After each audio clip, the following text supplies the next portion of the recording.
So careful about that. And I'm just adding a little bit at a time. I added about a teaspoon of parsley flakes. I added about 1/8 of a teaspoon of salt, and I put about 10 turns of the pepper mill in there. I'm going to add some basil. That's about a tablespoon. Sprinkle that around. And we will also go ahead and add some oregano at this point. Again, that's about a tablespoon. We'll put that in.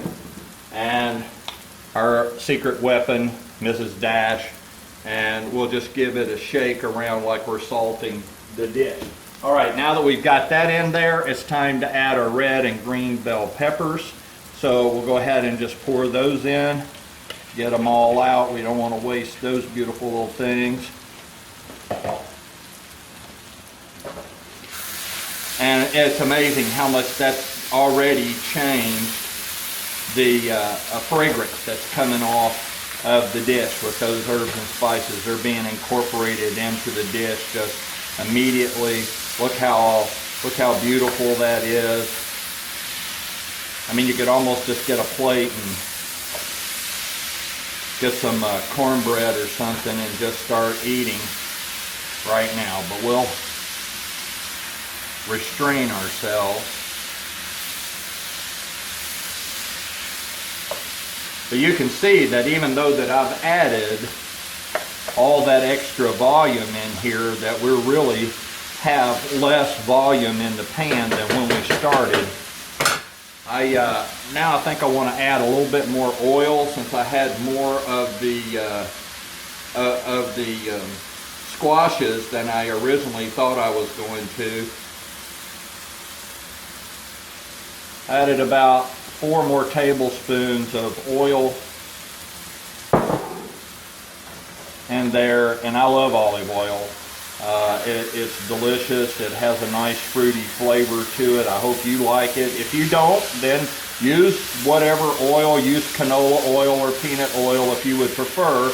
I use olive oil quite a lot because it's a healthier alternative. But you do want to use one of the oils like canola, peanut oil, olive oil that withstands high temperatures without scorching. Otherwise, you'll get some unpleasant side effect flavors mixed in your dish, and you'll wish that you hadn't done that.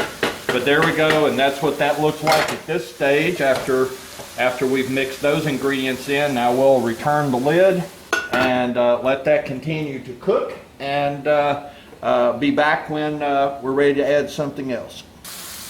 All right, pulled the lid and we're starting to turn again. As you can see, some of that beautiful caramelization of the vegetables as those sugars cook out at this temperature, and that will just add to the sweetness of the dish.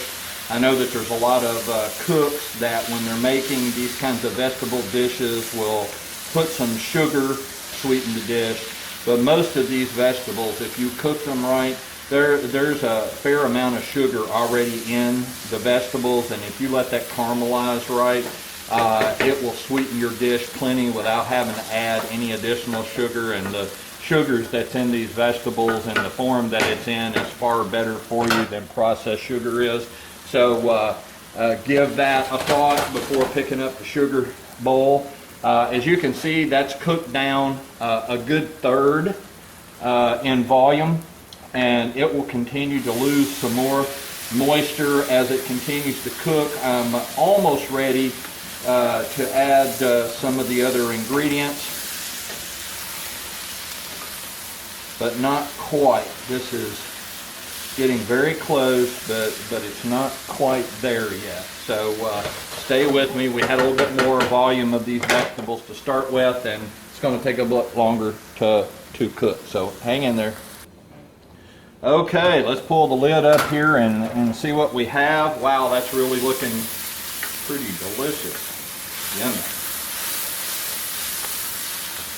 Okay, so I pulled the top off to see what we have, and you can see how beautiful that is and how caramelized it is. And we are now ready to add some more ingredients, and that would be our canned stuff. We'll add the tomatoes first. Here's our fire roasted tomatoes. So we'll go ahead and we'll just pour those in. Get them all out. We don't want to waste any of them. Push those around a little bit.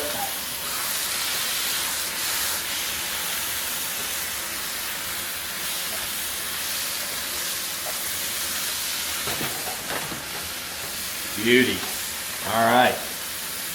Now we'll go ahead and we'll put in the diced tomatoes that have the Italian seasonings in them. Again, I want to get all those out. Yummy. Love tomatoes. I know some of you are sensitive to tomatoes or you don't like tomatoes. I can't help you there. I love them. And a lot of dishes that I make have tomatoes in them. Delicious and filling, and as you can see, that's already taken on a different color and a different appearance, different smell. Delicious. I want to go ahead and let that cook a little bit while I come back and add a little bit more. That was probably about a half a teaspoon each time of the Mrs. Dash. Wrong side. I want to get another, that's a tablespoon of parsley flakes. I want to be careful with this. Teaspoon of sea salt.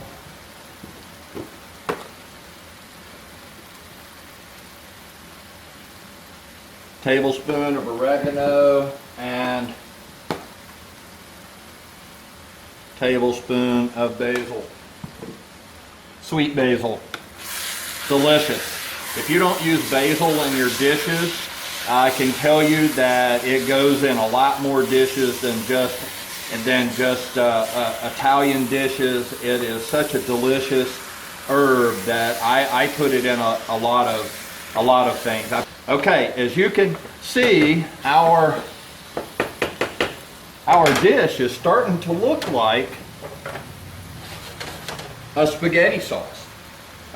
It doesn't have as much tomato. We're getting ready to add our tomato sauce, which is really going to kind of bring out that more classic appearance of a pasta sauce.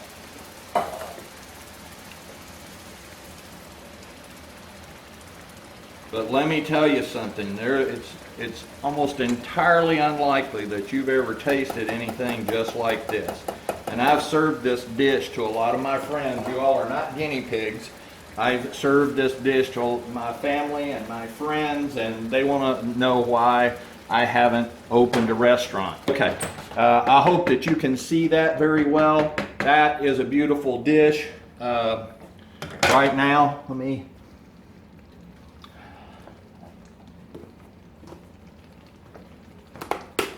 I'm a little under herbed here, so I'm going to go ahead and add some additional herbs.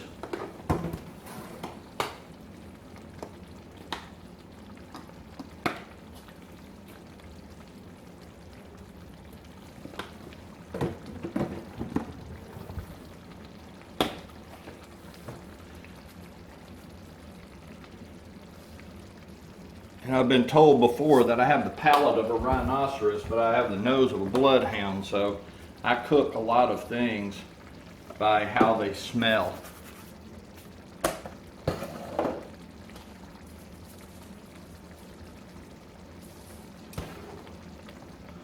And when you add herbs and spices as you're building layers of your dish, just add them incrementally. Don't try to dump large amounts of herbs and spices in there. Add what is needed and in a quantity that is just enough but not too much. You can always add more, but it's like impossible to take any out.